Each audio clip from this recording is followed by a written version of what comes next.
and welcome to Reliving My Youth. My name is Noel. My guest this week is Susan Ottaviano, the lead singer of Book of Love. The synthpop group, which formed in Philadelphia, is celebrating the 40th anniversary of their self-titled debut album with its first official vinyl reissue since its 1986 release. It's been newly remastered by the original engineer. The artwork has been refreshed. New liner notes. There's a 4-page insert. They did a fantastic job with this reissue. I have it. And songs from the album include You Make Me Feel So Good, Boy, and my personal favorite, I Touch Roses. The band opened up for Depeche Mode for their 1985-1986 tours when I first saw the band. They released 3 albums after their debut, Lullaby, Candy Carol, and Love Bubble. Love them all. But the music landscape changed in the early 90s with grunge, and unfortunately the band was no more. They've gotten back together for this 40th anniversary with a tour. We keep adding days as we speak. Can't wait to see them when they eventually come to the East Coast. Really enjoy my conversation with Susan, and if you do as well, please rate and review the show. I would really appreciate it. Here's Susan. So Susan, thank you so much for joining me today. I really appreciate it. Thank you so much. I'm so happy to be here. Yeah, so congrats on the 40th anniversary of the Book of Love album. Now we can actually get it on vinyl, which is cool. And it was remastered by Ted Jensen, who was the original engineer. Yes, we got the old band back together in more ways than one. And Ted Jensen did the remastering, and Nick Egan, who did the original album, who did so many bands during the 80s, like In Excess, Iggy Pop, like Psycho First. He did all the art direction for albums about that time period, and he came back to work on the insert. And Kurt Riley, do you know who Kurt Riley is?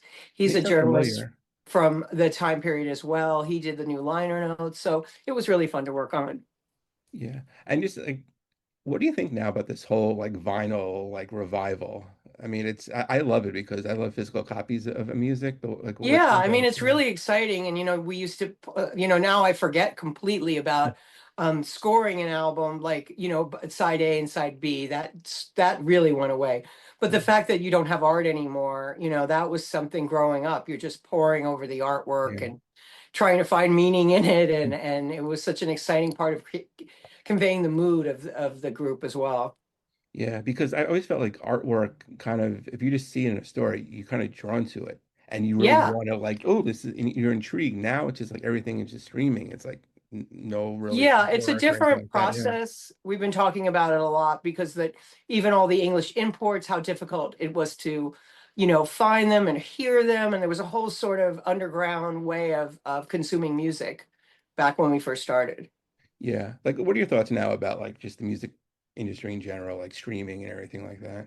Well, I'm really excited about music right now. I mean, I feel like pop is sort of back, and it's exciting what a lot of the pop girlies are kind of doing. And I find it really, like I think it's an interesting time to be in Book of Love. I think the music has sort of aged well, and that makes me happy. Mm-hmm. But I think that there's a lot of, I mean, you're just, like we were saying, you're kind of consuming it in a different way, and you're hearing about things in a different way, and listening to music in a different way. You know what I mean?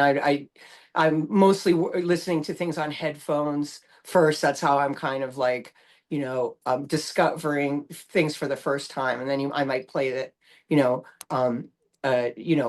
the room where you're just listening to it. But I think it's a different, it's all changing. So it's kind of, to me, it's kind of interesting.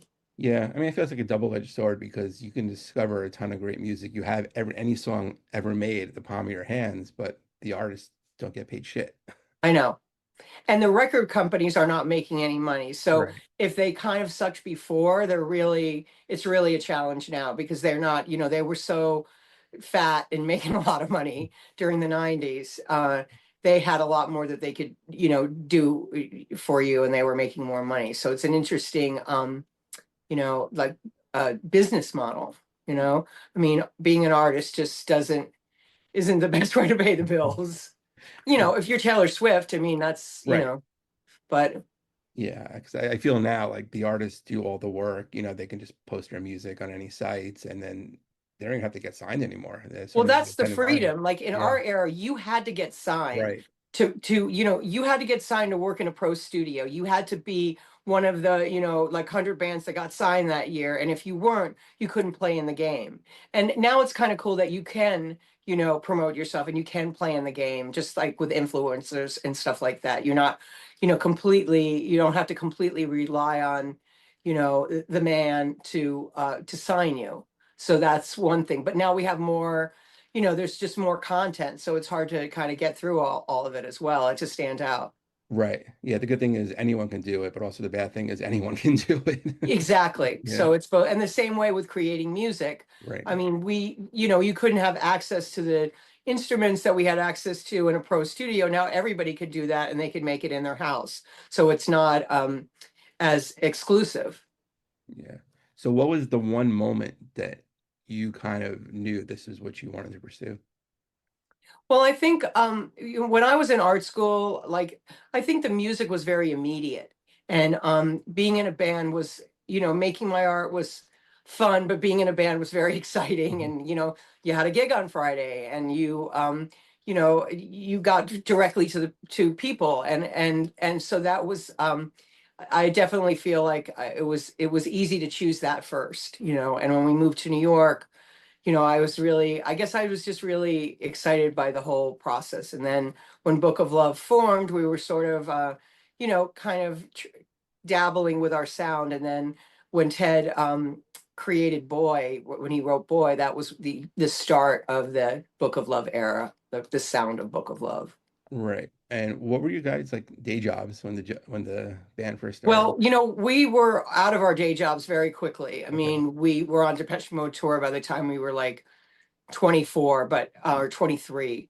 So I worked for a fabric company in Midtown. Ted was a photo assistant.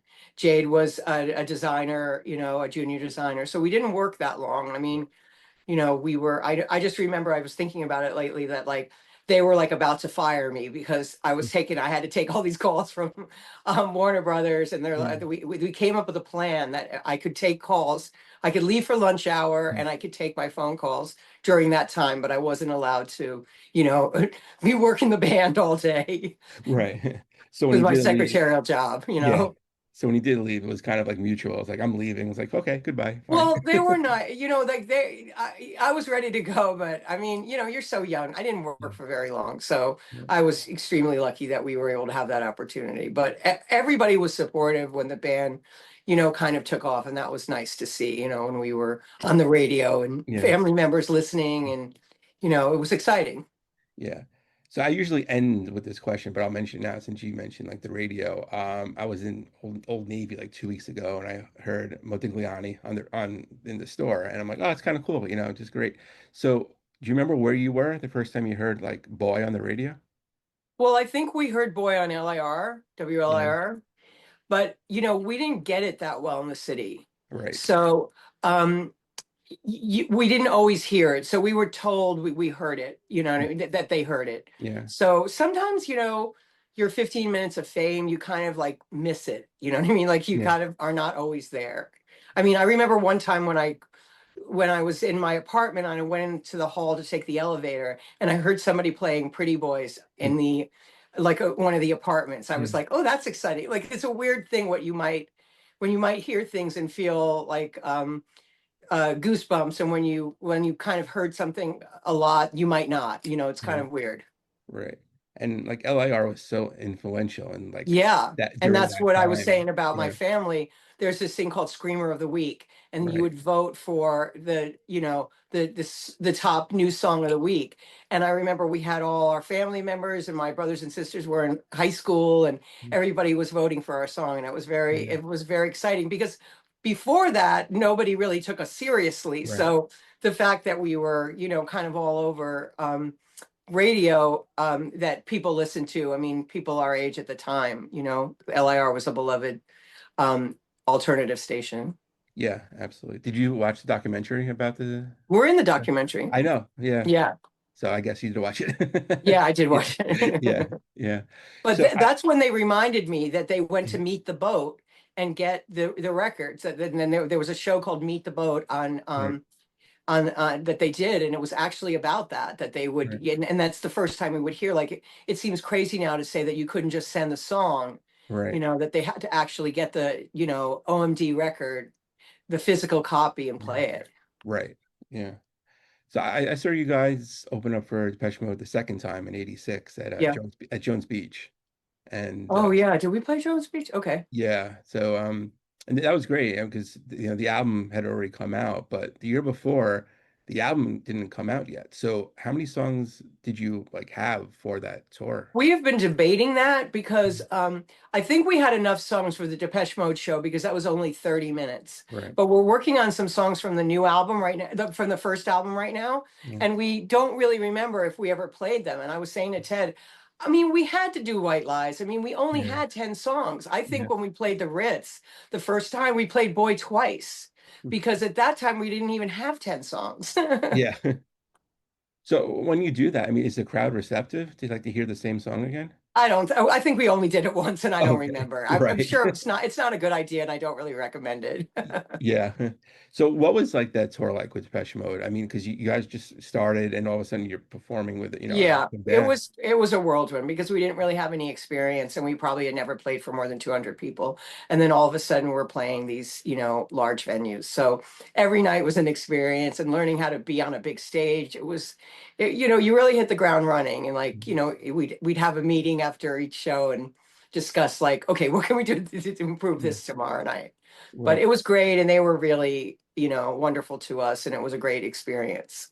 Yeah. I mean, I figured it was like a good match because the music is similar and stuff like that. So, Yeah. you didn't really have to sell the audience on you guys because Well, it was the similar first music. time this audience was exposed to our music, and also a lot of times they didn't want to see us because Depeche Mode was really beloved even then, and people, especially when we were in Europe, they'd be waiting outside all day.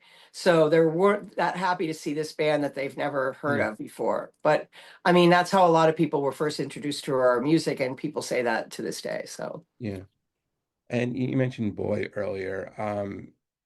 This song is amazing. And do you feel kind of now the way the world is, it's more relevant now than ever? totally, it's like Yeah. it's this perfect little pop song.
And it's kind of something that, you know, when you're in the middle of it, I kind of didn't realize that at the time. And I think the sentiment, I think like we wrote, like the, you know, the lyrics of the first album are really talking about, you know, what our experiences in our life were, living in New York City in the early 80s. And it included, not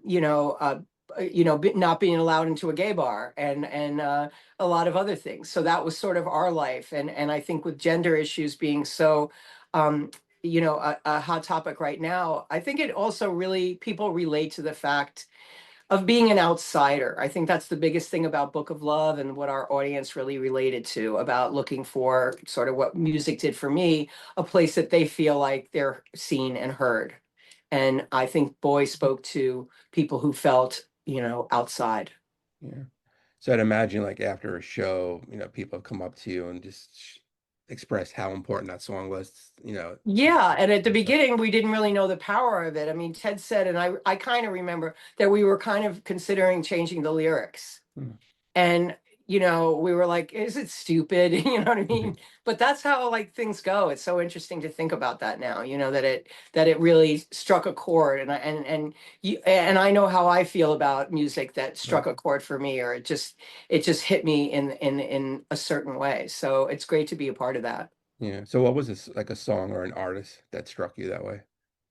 Well, I think for me, like we kind of grew up on the well, not grew up, but early artists that had female talent in it was kind of rare. So Mm. bands like Fleetwood Mac, and Right. then I discovered Patti Smith, and that was a real eye opener for me. But then we started going to, we're really part of the post-punk scene. So we started going to nightclubs and seeing bands like The Cure and Kraftwerk and the Slits and all that in concert.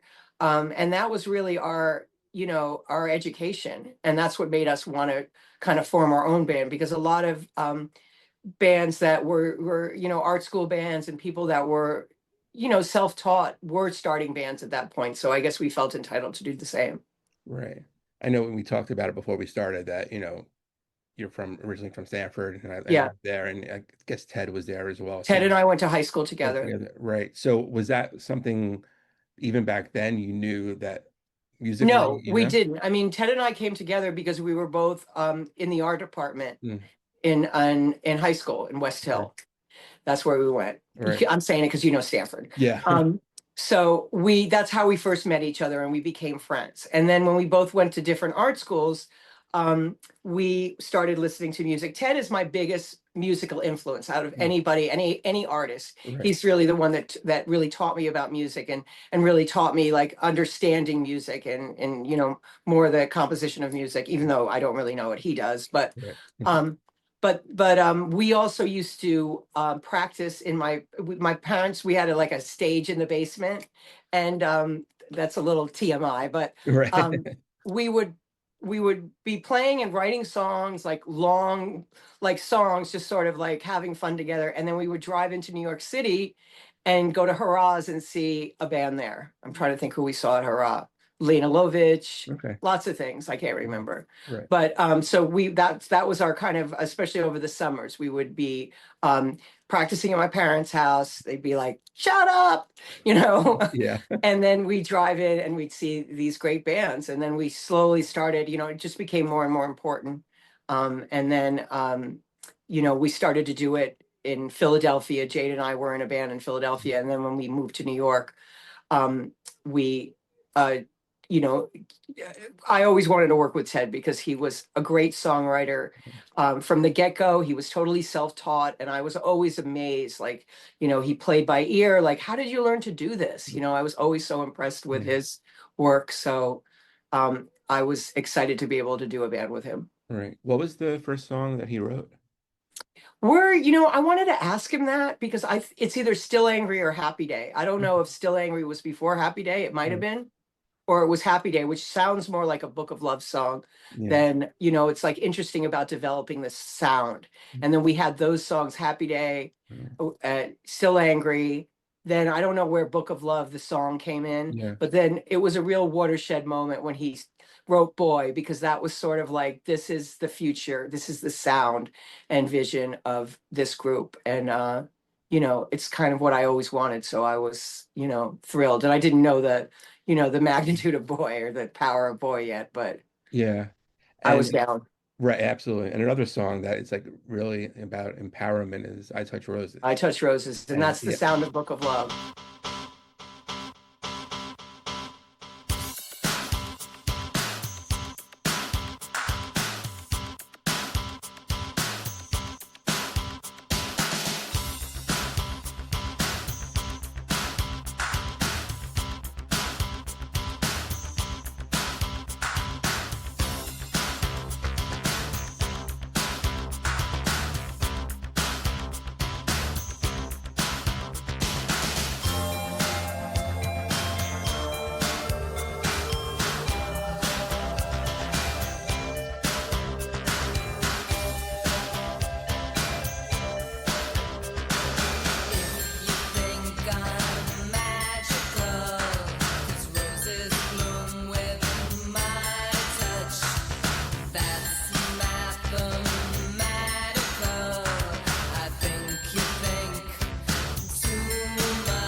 I'd have to ask Ted again. I'm going to ask him after this conversation where Roses came.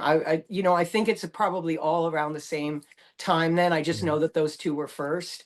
And then I Touch Roses was really like cemented with the sound, the soundscape, the, you know, the sounds, the orchestration of what the Book of Love sound was going to be.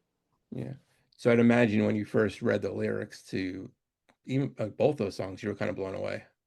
Yeah. Yeah. Yeah. It Yeah. was really, you know, yeah, everything I wanted. And we were really developed. When you look back at it, you really see it as that was when the voice started. But at the time, you know, you don't really see Yeah. things that way. But that was really the moment when we went from being this post-punk band that was kind of, you know, we were inspired by a lot of the girl groups from that era, like Delta 5, the Slits. We did a cover of this song by this band Lilliput. They're a German all-girl band, Raincoats, you know, and they're sort of like a heavy bass, and that's the stuff we kind of cut our teeth on. Right. And then we kind of moved into the 80s era, and then this Book of Love sound was developed, and it is kind of what a lot of other groups were moving towards at that time. You know, I didn't quite see it that way at the time, but it's, you know, OMD, things like that. Yeah. Right. So you were signed to Sire by Seymour Yes, Stein. Yeah. So yes. how did that come about? There was a DJ, Ivan at Right. he was at the pyramid. He was a DJ at the Pyramid, and we used to go to the Pyramid. That was probably the first club that we played at as Book of Love. And Lauren actually got him a copy of our tape, and we didn't know it at the time. Mm, You know, this is definitely a lucky thing for us mm. that he was developing this deal. He had done this song called "The Dominatrix Sleeps Tonight," Okay. and he had gotten Seymour Stein's attention. So um, Seymour was developing a deal for him, and Ivan was to bring acts to Seymour, and Mhm. we were one of a couple that he brought to him. Wow. Okay. So, I mean, when artists first sign, they don't realize that the, record company is basically charging them for everything, like Yeah, well, I didn't realize we weren't signed to an album deal. I thought we okay, were. We were signed for a single. You know single, what I right. mean? We Yeah. were like out of there if we didn't perform, but maybe it's better that I didn't know that, you Yeah, know? exactly. Don't become complacent. Yeah. So, And the thing about Warner Brother, the mm, thing about Sire is that we had, you know, it's good and bad. We were left to our own devices, so we were able to do whatever we wanted. right, But that didn't mean that we were promoted very well. So we got to have creative freedom because people weren't paying that much attention. right. So it was a lot of like just word of mouth then, but for the band. Well, I think where they helped us, the Depeche Mode tour Yeah. helped, you know, going on tour helped. And then we had regional hits. We had top 40 hits in places like the Southwest and things like that were to build. But you know, Boy Never Broke on a. I mean, that's what's exciting about music today. I don't think like we were misunderstood in a lot of ways Right. in 1986. But today, a song like Boy really could, you know, be a top song. That's what I'm saying. The pop girlies, you know, a song like Olivia Rodrigo or I really like the have you heard the Charlie XCX soundtrack for Wuthering Heights? No. It's beautiful and it Yeah. sounds like Susie and the Banshees, you know what I Okay. mean? I love them. Okay. You know, so it's you're able to do more things. I mean, it was a different time in the 80s, so we were never able to break full on. But Yeah. you know, we kind of became a kind of the band that I like the most, which is not somebody that's, you know, Adele, you know, Right. but it's harder to pay the bills. Yeah, absolutely. Yeah. So like kind of going back to like, the 40th anniversary, was there anything that kind of like surprised you about kind of revisiting, the album?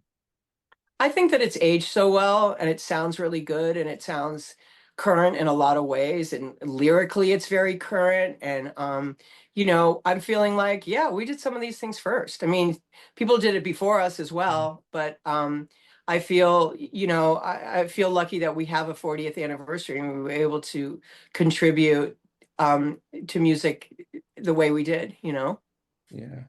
Yeah. So make how the did contribution. yeah. So how did Modigliani get on Planes, Trains, and Automobiles? It's one of my favorite movies. Yeah, it turned out that, you know, who knew that that was going to be a holiday movie? I Yeah. certainly didn't think that.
Molly Ringwald wanted us to have a song in Pretty in Pink. Okay. And I think that we didn't make the cut for Pretty in Pink soundtrack. And then supposedly we got the next movie, which was Planes, Trains, and Automobiles. But that, that's a perfect example that that song is a little bit more abstract. Yeah. And and it's one of our, #1 stream songs. And I think because the movie gave it the opportunity Right. for people to hear it, because it is a little bit more, abstract, and it's not as much of a first listen, and it's very ambitious, and it's,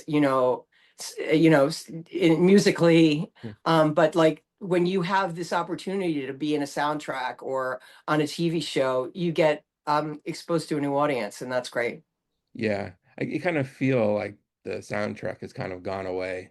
It used to be a big deal to get a soundtrack with all these amazing songs, from like the 80s and 90s, and it just doesn't happen anymore. I mean, there's some great music in movies and Well, we TV, have but TV. So yeah, I think that a lot of streaming over the last couple of years, we were in Ted Lasso, right. Industry. We were in this Yeah, movie called The Companion, right. which was used really well. Boy, was used really well. So I think that that's helping. And, there's some really creative sound designers for TV as well. I was just watching this show called The Rooster, and Oh yeah. it was all like, at least at the first few episodes, it was all like, music from that time period. I was trying to look up who who was doing the music for that show, because I was surprised that it was all, music from that time period. New Order, Yeah, Susie and the Banshees. And it's interesting to see it in a contemporary, it wasn't used in a retro way. Like right. sometimes will be used in a retro, Yeah. like when we were in what was that movie that we were in? American Psycho. It Oh yeah. took place in the In the 80s, 80s, so it right? was Started used as in a a retro way. flashback, right? Yeah. And there's a great website called TuneFind that lists all TV shows, and songs that were in each episode and stuff like that, and what scene they were in. So if you ever hear a song that you Oh, don't that's know, cool. you That's can just great. go, yeah, it's kind of like Shazam when you hold the phone up and it Yeah. starts and listen to a song. So another, good thing about technology now. Yeah. Yeah. It's like a new, like you were asking that question. It's like, how do we find our music now? Yeah. It's a different, it's a different thing, but there's all different, ways. Yeah.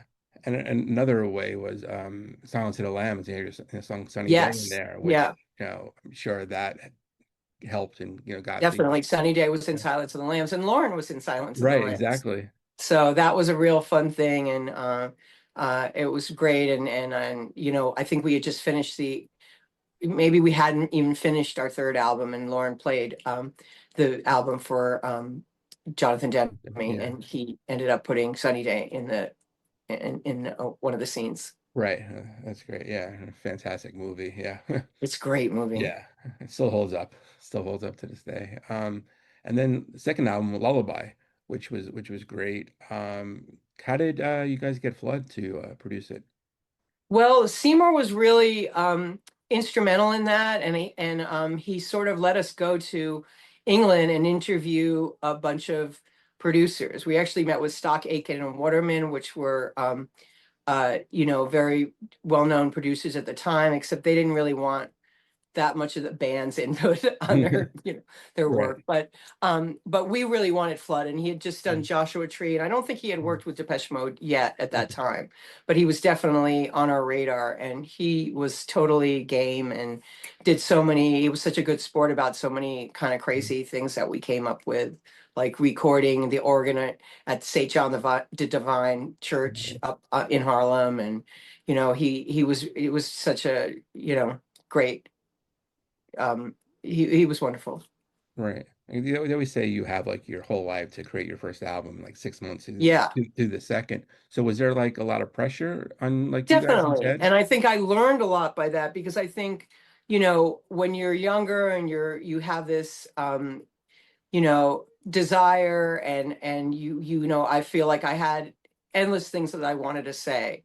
But then when we got to the second album, that's when I feel like I learned to how to, like, that you have to tap into your creativity, and you have to find ways to inspire yourself. And before then it was all just came automatically. Right. And I feel like those lessons have, been with me for a lifetime of sort of surviving as an artist and being an artist. And I think that, you know, some of the stuff on the second album that I did isn't my favorite, but you know, it was very ambitious, and we have some really great pieces on that album. What didn't you like on the album? I don't know. Some of my lyrics, like Sea of Tranquility and stuff like that, I don't like as much. You know what I mean? I think you know, like I feel like I was able to later on kind of, you know, hone my craft a little bit more.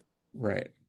So the album starts with Tubular Bells, great cover by Mike Oldfield, and then kind of goes right into Pretty Boys and Pretty Girls. Was that conscious?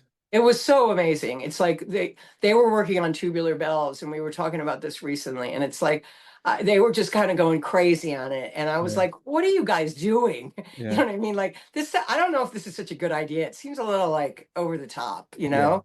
And it's just so great, you know? And then Ted, he was saying recently, like just he decided to, you know, continue with the chord structure for uh Tubular Bells, and then he started to write Pretty Boys and Pretty Girls, which is you know, known to be like one of the first songs to address the AIDS crisis. Right. So we're really proud of that now. At the time, you know, they definitely wanted us to kind of like turn down the volume on that.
it became this epic, like, what is it, like 7 minutes between the two songs, and it's Yeah. just, it's pretty intense, and I'm really proud to be part of that. It was great. That's what I say, the moments on. I mean, I love those two songs, and I also love the track Lullaby. I mean, we're Yeah. working on it right now, and it's come to be one of my favorite songs to sing. And I think we had some exciting moments on that track, and we got to record in Germany. When we're talking about that there was more money in the record business, Right. we got Yeah. to record at Hansaton Studios in Berlin, where Bowie recorded Heroes. Oh, wow.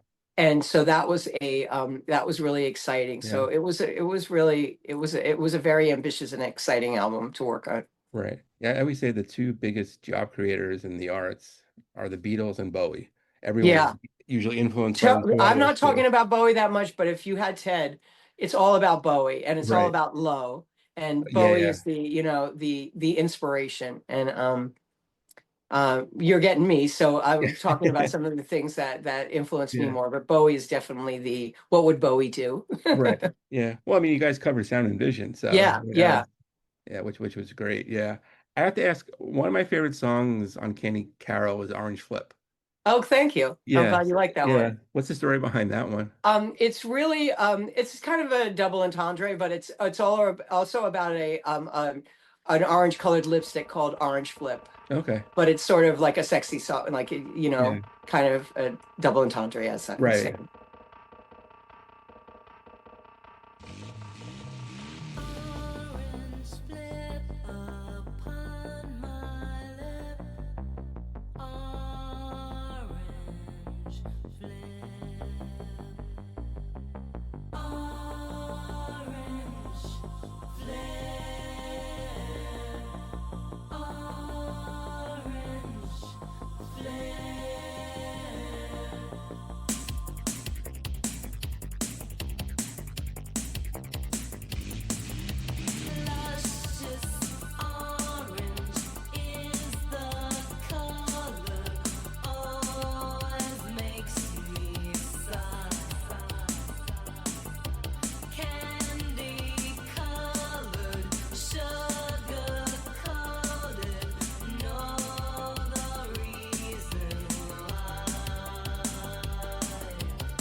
But that was fun to work on, and it's sort of like with the motorcycle and stuff. We have a huge love of girl groups from the '60s and Yeah. Shangri-Las, and we love that kind of sound. So we were able to get that a little bit with Orange Flip. We Right. were going to do that on this tour, but we have too many songs, Oh, so okay. we're not. But we took that out and tried. We were working on it. Oh, okay. So when you come to New York, I'll hold up a sign saying play Orange Flip. So, Please do that. yeah. And make Yeah. sure it's orange. Yeah, exactly. Yeah. Yeah. So as like, the third album comes out and then you do Love Bubble, right? So then in the 90s, it's kind of like the music landscape kind of changes. Yeah. So Yeah. So what did you feel kind of where you guys fit into that? I think that, Book of Love were fracturing as a band, the four of us, and then music was changing and grunge was coming and this kind of melodic sound of the 80s and the 60s and this kind of pop music, alternative pop music, but it's still pop music, just like Depeche Mode is still pop music, Right. was definitely waning. So it wasn't a great time to be in Book of Love then. And because of our fracture, I think we weren't able to sort of, if we were committed together and what I was telling you about, we got together when we were so young, we didn't really Mhm. have experiences outside of the band, you know what I mean? So we Mhm. didn't have anything to sort of look towards, it's our first kind of really big relationship. And we kind of weren't able to work through that and figure out how to kind of, I think today I would keep going and make the music that I like to make. Right. But then there was probably pressure to conform to what was going on. Mm. And then probably you felt that like, oh, that's so 80s. And that's so, I mean, the thing that puts something in a time period is like, is the medium, like what sounds you use, what electronics you use, what paints you use, what canvas. Those are just your materials. They're not your creation, but other people might think that way, being that that's the work. Right. So and this kind of goes on into like, what we haven't talked about AI yet or Mm. anything about. I think you should make what trust your gut, trust yourself, and make what you feel and what you're passionate about, and then hope that, if you're committed to it, that you'll defy the trends in some way, or your star will come back. Yeah. Yeah. Have you guys, you You'll mentioned, outlive the trends. yeah, and you mentioned AI. Have you guys even like looked into that, consider doing any of that? Well, I think that, AI is a tool. If you use Yeah. it to, write songs or create music, or, you use it to help you write your letters and your bios. But I almost think I'm already starting to go back to saying, there was something in the Times recently where they were showing work and they said, can you choose which one is AI and which one is real? And I think AI repeats things and they have a certain like formality and a certain, you're missing some of the soul. I think Right. that's the good word. So you're missing the soul of things when it's AI. So AI is here to stay. It's always going to be a tool, but how can you add, soul to the things that are happening? Keep doing what you want to do. And of course, I'm older now, so I'm not just starting out and seeing how AI is competing with you. But the thing is it going to write a song? Is it going to write, is it going to replace us? I mean, it's trying. Yeah. Yeah, exactly. Yeah, and I'm just worried about, my son just graduated college, and I'm just worried Yeah, I about like, know. him just, job and, even like My just son just private. graduated from college as well, this last month. Oh, nice. Where'd he go? University of Miami. Oh, nice. Okay. Yeah. Mine Where went did to your son go? Ithaca. Oh, great. Yeah, that's cool. Yeah, I mean, I think and I definitely don't want them to be working remotely, I Yeah. think all of this keeps it so that you don't have, you don't communicate and have contact with people the same way. And then if you use AI to, like cheat, I mean, it's different for us. We're older, so Yeah, it's not exactly. like, I guess I have a different way of looking at it Yeah. because, I'm not in like 11th grade. Yeah, exactly. When we were growing up, it was the Cliff Notes, Yeah, Yeah. But yeah, I'm just worried about the generation because like everyone's into their phones and they don't really yeah. understand how to have like interpersonal face-to-face, conversations Yeah, and the anymore. pandemic certainly didn't help. Didn't help either. Yeah. So I think it's important that, like you definitely don't want, and when I think of myself, like in the crappy apartment that I had, Hmm. I would not want to be working remote. Right. The apartment I had in 1984, I Yeah. wouldn't want to be working remote in that. Even with a job that you don't like, it's, you see people, there's things that you're seeing and you have mentors, and yeah, I'm worried about that. Yeah, absolutely. Um, so the tour starts when? October 10th in Chicago. We just sold out of Chicago. So Oh, pretty that's much all the awesome. shows are sold out. That's great. And I'm hoping you're going to announce some more East Coast dates coming soon, right? Yes, that's coming. We have 3 more dates to announce. Well, at this time, we'll probably only have one, or maybe we'll have none. I think we'll be announcing all of them by the end of July. Right. And you guys consider like doing like any new music besides the 40th anniversary? Yes, we're working on some new material. We have been working on some new material. Ted's been writing some amazing songs, and you're probably going to hear at least one of them in the new show. That's great. But we're going to probably finish the album after the tour, because now we're like in tour land, and we're kind of focusing on that. But it's been really exciting to write new music, and in a way, it's helping me kind of even kind of see the tour, because it's sort of like I'm looking forward to the tour, but I'm really looking forward to being able to, do the album. Yeah. How different is it touring now as opposed to, like, 30 years ago? Well, we're touring in a different way. We're just going out on the weekends because our audience is, older, but that's really not the total reason. It just fits with our life better. Yeah. So we're just doing all fly-ins. But back in the day, we used to we used to be out for 3 months straight. Right. And we carry our own monitor system, and we'd have trucks and crew.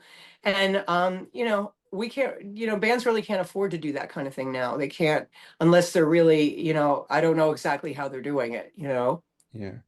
Is like the new music you're doing, is that you are signed to a label, or is it all crowd-funded? How's that? I don't know what we're going to do yet. Right. Okay. Cool.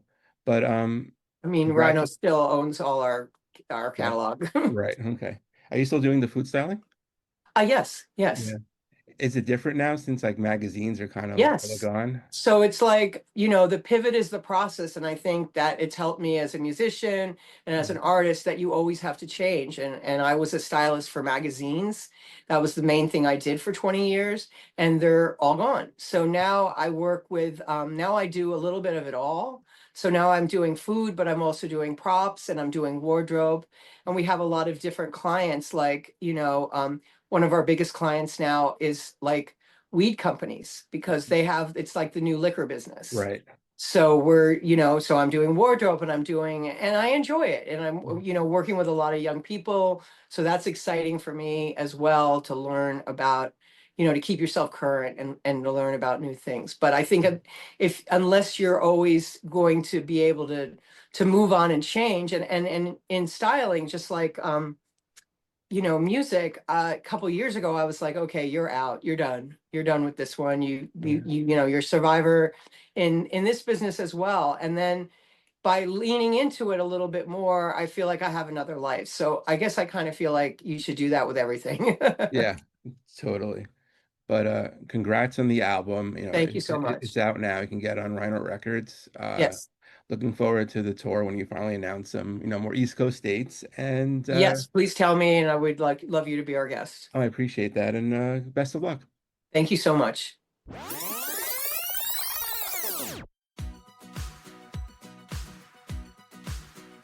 And a special thanks to Susan for joining me today. If you want to get the 40th anniversary, A Book of Love, go to rhino.com. You can follow them on Facebook. Check out their tour dates. They sell out fast, so if they come to your city, please jump on it quickly. And if you have a guest suggestion, hit me up on X, formerly Twitter, @thefirstknoll19. Be sure to like the page Reliving My Youth on Facebook. You can go to iTunes, check out all the past episodes we've had. While you're there, please rate and review the show. I'd really appreciate it. Don't have iTunes? Not a problem. Show's on SoundCloud, Spotify, Podbean, Amazon Music, YouTube, basically wherever you can find a podcast. New episode comes out next week. Stay safe, everybody. We'll see you then.